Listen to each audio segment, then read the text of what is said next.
Dans cette leçon, on va voir comment on fait pour pouvoir mettre en évidence un mot. À la différence de faire, par exemple, ici, le texte, qu'on a créé un style, dans lequel on a créé un style, là, on va plutôt se baser sur un mot à l'intérieur. On va voir la différence, pourquoi il y a une différence entre un mot et un texte. Si je prends, par exemple, le statut, je vais mettre en évidence, je le sélectionne, et puis je me dis, bah tiens, je vais le mettre en gras, et je vais mettre, par exemple, en italique. Une fois que j'ai fait ça, bah, je vais aller réaliser le style. Si cette fenêtre est fermée, vous devez être dans Accueil. Dans Accueil, vous avez ici les styles. Vous cliquez ici en bas à droite sur le petit icône.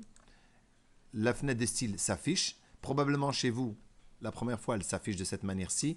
On ne voit pas les aperçus. Il suffit simplement de cliquer dans les aperçus pour avoir une idée des styles qu'on a déjà créés auparavant. Comme ça, on voit déjà les modèles. Et après, on se met ici sur le petit icône en bas à gauche, marqué Nouveau style. Je clique dessus. Et là, je vais créer un nouveau style. Et là, je vais appeler, par exemple, mon mot en évidence. Par exemple. Et alors là, attention, c'est là où il faut faire attention. Je suis ici le style en tant que paragraphe. Si je le mets en tant que paragraphe, le gras qui est là va venir sur tout le texte. Vous voyez, c'est en bas. Il va être sur tout le texte ici. Et donc là, je dois changer. L'avantage que vous avez par rapport à la version, par exemple, celle-ci, la 2013 ou la 2016, c'est que vous pouvez aussi lier paragraphe et caractère.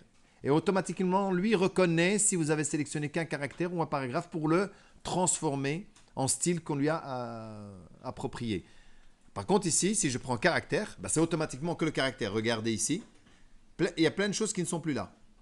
Quand je vais prendre le premier, pardon, là, regardez, j'ai plus d'options. Et d'ailleurs, ici, si je vais dans Format, j'ai toutes les options possibles. C'est normal puisque j'ai un paragraphe, donc je peux avoir des paramètres de paragraphe à régler. Et si je me place plutôt dans Caractère, là, j'ai des choses en moins. Et quand je clique là, ben voilà, je ne peux pas utiliser le paragraphe, je ne peux pas utiliser la tabulation, je ne peux pas utiliser cadre et numérotation.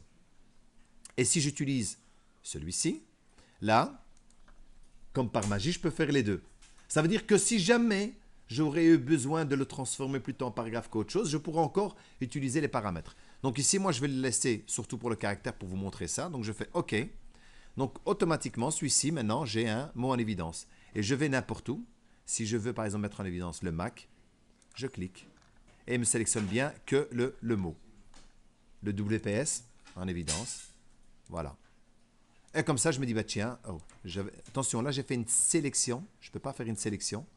Je dois simplement cliquer avec mon curseur et il prend en compte le mot. Si je fais une sélection, bah, il va me mettre en gras que cette partie-là.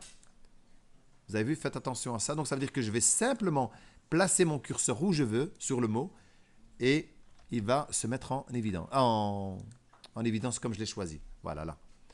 Donc maintenant, si je rentre dans mon style, le seul endroit où je peux le modifier, c'est dans le style là. Il ne faut plus venir dire, tiens, je voudrais le mettre en rouge.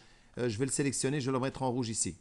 Si vous le mettez en rouge, là, il va le transformer que pour celui-là, pas pour les autres. Donc, il faut simplement, vous pouvez ne pas cliquer sur celui-là, vous pouvez être tout à fait ailleurs. Regardez, je suis sur le titre principal. Je viens ici, je clique sur mon style, je fais modifier et je viens lui dire, par exemple, je voudrais que tout ça soit en violet. Et ils sont tous en violet, automatiquement.